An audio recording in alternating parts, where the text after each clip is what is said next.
తాకట్లో ఉన్న మీ బంగారాన్ని విడిపించి ఆ రోజు ఆన్లైన్ రేటుకి కొంటాం. Sharma gold company. మరి కొత్త సంవత్సరం 2025వ సంవత్సరం కన్యా రాశి వారికి ఈ విధంగా ఉండబోతుంది. గురుగారు నమస్తే.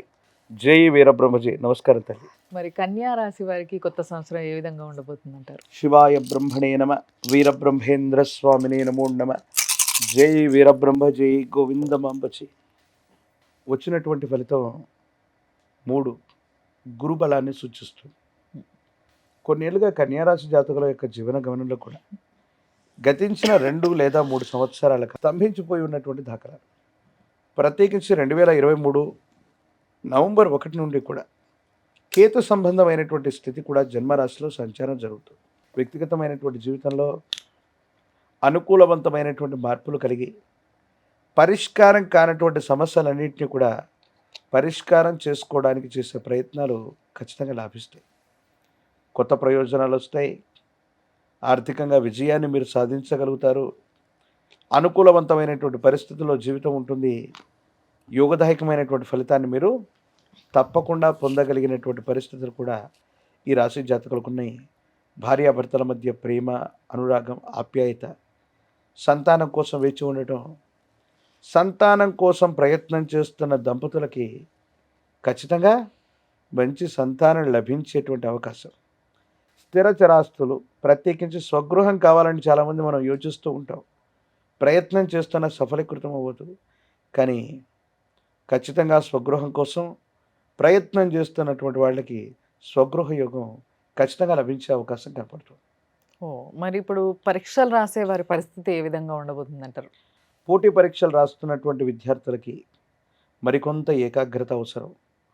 మరికొద్ది సమయం తర్వాత ఏకాగ్రతతో కూడిన ప్రయత్నం చేయటం వల్ల మీరు ఊహించినటువంటి పరిస్థితుల్ని ఖచ్చితంగా పొందుతారు. ఇప్పటి వరకు బోటాబోటీ మార్కులతో ఉత్తీర్ణత సాధించటం, లేక మనం ఊహించినటువంటి గొప్ప రిజల్ట్ రావట్లేదన్న భావన కలుగుతూ ఉండటం, ఇలా కలుగుతూ ఉండొచ్చు. కానీ సమీపమైన భవిష్యత్తులో కొంతకాలం తర్వాత ఇంకొంచెం ఏకాగ్రతతో మీరు ప్రయత్నం చేయండి. ఖచ్చితంగా ఉత్తీర్ణత, సఫలీకృతమైనటువంటి ఫలితాల్ని మీరు తప్పకుండా పొందేటువంటి అవకాశం ఉంది.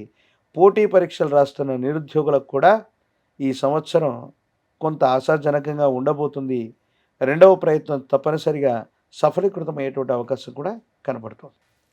మరి వ్యాపారవేత్తలు కూడా ఈ మధ్య చాలా మంది బిజినెస్ పైన బాగా ఇష్టం చూపిస్తున్నారు. అవును. మనం చూస్తున్న ఉద్యోగాలు వదిలేసి మరి బిజినెస్లు స్టార్ట్ చేస్తూ ఉన్నారు. ఇలాంటి వాళ్ళు ఎవరైనా కన్యా రాశిలో ఉన్నట్టయితే వాళ్ళకి ఈ సంవత్సరం మొదలు పెట్టొచ్చు అంటారా? కొత్తగా ఏదైనా కొత్త వ్యాపారం చేసుకోవడానికి లేదా పాత వ్యాపారాన్ని మళ్ళీ క్రమబద్ధీకరించుకొని మార్పులు చేర్పులు చేసుకోవడానికి ఇది చాలా సరైనటువంటి సమయం. ముందుగా మీరు గృహాన్ని మార్చుకోగలుగుతారు, లేదా గృహాన్ని మరమ్మతు చేసుకోగలుగుతారు, లేదా కొత్త గృహం కోసం మీరు చేసే ప్రయత్నమైన సఫలీకృతం అవుతుంది. అలాగే మీ వ్యాపార సంబంధమైనటువంటి స్థానాన్ని కూడా దాంట్లో ఏమైనా మార్పులు చేర్పులు చేయటం, ఒక ప్రాంతం నుండి వేరో ప్రాంతానికి విస్తరించటం, లేదా స్థానచలనం చేయటం, ఇది అదృష్టాన్ని తీసుకొచ్చేటువంటి ప్రయత్నం అవుతుంది. వృత్తి, ఉద్యోగం, వ్యాపార సంబంధమైనటువంటి విషయాల్లో స్థానచలనం, బదిలీ జరగటం ఒక గొప్ప వరంగా ఉంటుంది. మనం అనుకుంటాం మనకు ఉద్యోగంలో బదిలీ రాగానే, ట్రాన్స్ఫర్ రాగానే, వ్యాపారం ఏదో కారణం వల్ల ఇక్కడి నుంచి వెళ్ళి వేరే దగ్గర మొదలు పెట్టగానే ఎందుకు నష్టాలు జరుగుతున్నాయి, మళ్ళీ మనం నిలదొక్కుకోవడానికి సమయం పడుతుందేమో. కానీ ఈ రాశి జాతకులకి అదే గొప్ప వరం కాబోతుంది. స్థానచలనం వల్లే అదృష్టం అనేటువంటిది మిమ్మల్ని వెతుక్కుంటూ వచ్చేటువంటి అవకాశం ఉంది. కానీ జీవిత భాగస్వామికి సంబంధించిన ఆరోగ్యపరమైన అంశం మాత్రం మిమ్మల్ని కొంత కంగారు పెట్టే అవకాశం ఉంది. భార్య లేదా భర్తకు సంబంధించిన దీర్ఘకాలికమైనటువంటి ఆరోగ్య సమస్యలు ఏవైనా ఉన్నట్టయితే వైద్యుడి పర్యవేక్షణలో చికిత్స చేయించుకోండి. ఇది కొంచెం కంగారు పెట్టి మిమ్మల్ని ఇబ్బంది పెట్టేటువంటి అవకాశం ఉంది. కాబట్టి ఇదొకటి చెప్పదగిన సూచన. మరి రాజకీయ నాయకులకి ఏ విధంగా ఉండబోతుంది గురుగారు? రాజకీయపరమైన రంగాల్లో ఉన్నటువంటి వాళ్ళకి కొన్ని సంచలనాలు నమోదవుతాయి. మీరు మాట్లాడినటువంటి మాటల వల్ల ఇప్పటి వరకు రాని ఐడెంటిటీని మీరు తప్పకుండా పొందుతారు.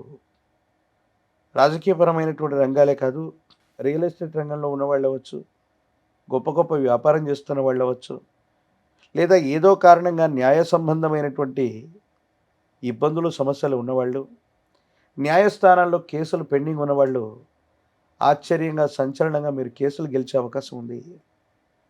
ఎవరో ప్రముఖుల మీద మీరు కేసులు వేయడం, దేశ కాలమాన పరిస్థితుల్లో మీకు అన్యాయం జరగడం లేదా సమాజంలో ఏదైనా జరిగితే దాని గురించి మీరు మాట్లాడేటువంటి మాట, మీరు చేసే ఒక చిన్న ప్రయత్నం మీకు విశేషవంతమైన గుర్తింపును తీసుకొస్తుంది, పదవీ ప్రాప్తి యోగాన్ని కూడా ఇస్తుంది. రియల్ ఎస్టేట్ రంగంలో ఉన్నవాళ్ళు, వ్యాపార రంగంలో ఉన్నవాళ్ళు, రాజకీయపరమైనటువంటి రంగంలో ఉన్న వాళ్ళకి ఒక న్యాయ సంబంధమైనటువంటి యోగం మీకు పట్టబోతుంది. మీరు చేసే న్యాయ పోరాటం సఫలీకృతమైనటువంటి ఫలితానికి కారణం అవటమే కాదు, మీకు గొప్ప గుర్తింపుని అది తీసుకొచ్చి పెట్టేటువంటి అవకాశం ఉంది. ఆర్థికంగా చాలా బలపడతారు. మీకున్న ఐడెంటిటీ పెరుగుతుంది. బంధుమిత్ర బలగం కూడా మీకు ఖచ్చితంగా సహాయం చేసేటువంటి అవకాశాలు కనపడుతుంది. మరి ఉద్యోగులకి కూడా ఇంతే అనుకూలంగా ఉంటుందంటారా కన్యరాశి వారికి? ఉద్యోగులకి బదిలీలు జరిగే అవకాశం ఉంది. ఈ బదిలీల వల్ల ప్రమోషన్స్ రావచ్చు, ఇంక్రిమెంట్లు పెరగచ్చు. బదిలీ అయినటువంటి ప్రాంతంలో వీరు ఊహించనటువంటి కంఫర్ట్స్ ఉండటం వల్ల వీరి యొక్క జీవన గమనం అనుకూలవంతంగా మారేటువంటి అవకాశం ఉంది. ఉద్యోగస్తులకు అత్యంత అనుకూలవంతమైనటువంటి మార్పుకి ఈ సంవత్సరం శ్రీకారం చుట్టే అవకాశం ఉంది. ఒకవేళ బదిలీ వచ్చినా కూడా మీరు ఆందోళన పడకండి, బదిలీ మీద వెళ్ళిపోండి. స్థాన చలనం జరిగితే మాత్రం ఉద్యోగస్తులకి చాలా అద్భుతమైనటువంటి రాజయోగం పడుతున్నట్టుగానే మీరు ఆలోచించవచ్చు. నిజంగా అంటే ప్రతిసారి ఎవరైనా కూడా కొంచెం ఆలోచిస్తారు ఎక్కడికైనా వెళ్ళాలి, ఉద్యోగంలో ట్రాన్స్ఫర్ వచ్చింది అంటే. ఎస్, కానీ ఈసారి కన్యరాశి వారికి ట్రాన్స్ఫర్లు చాలా బాగుంటాయి అంటున్నారు Yes. కాబట్టి ఆలోచించండి ఒకవేళ ఎవరికైనా వస్తున్నట్టయితే. అండ్ అంతేకాకుండా ఏదైనా ఇబ్బంది కలిగితే లేదా ఇంకొంచెం మీరు చెప్పిన ఇవన్నీ కూడా ఎస్, ఇదంతా కూడా ఒక క్రమబద్ధంలో నడవాలి మనకి అన్నప్పుడు మనకి ఏదైనా ఒక శక్తి ఉండాలి మన వెంట. Yes, yes. సో ఆ శక్తి ఏది అంటే మీరేం చెప్తారు? ఈ భూమి మీద ఈ రాహుకేతు స్వరూపాలకి అత్యంత అనుకూలవంతమైనటువంటి దేవతా స్వరూపాలు జ్ఞాన ప్రసూనాంబ సమేత శ్రీకాళహస్తీశ్వర స్వాముల వారు. శ్రీకాళహస్తీశ్వర స్వామి వారి యొక్క క్షేత్రానికి ఏదైనా రాహుకాల సమయంలో వెళ్ళి అమ్మవారికి స్వామివారికి జరిగే అభిషేక క్రతువులో పాల్గొంటాం. నేను చెబుతుంది రాహుకేతు పూజ కాదు, అమ్మవారిని స్వామివారిని రాహుకాల సమయంలో అభిషేకం జరుగుతుంది లేదా ఉదయ సమయంలో జరుగుతుంది. అభిషేక సందర్భంలో అమ్మవారిని స్వామివారిని ఒక్కసారి దర్శించి వస్తే చాలు, జాతకంలోని సర్వ అరిష్టాలు పోతాయి. మీరు చేసే ప్రయత్నాలన్నీ కూడా తప్పనిసరిగా ఫలించేటువంటి అవకాశం కనబడుతుంది. చాలా అద్భుతంగా చాలా సింపుల్ గా చిన్న Yes. పరిష్కారమే చెప్పారు. కాబట్టి ధన్యవాదాలు గురుగారు. జై వీరబ్రహ్మ జై గోవిందమాంబ జై.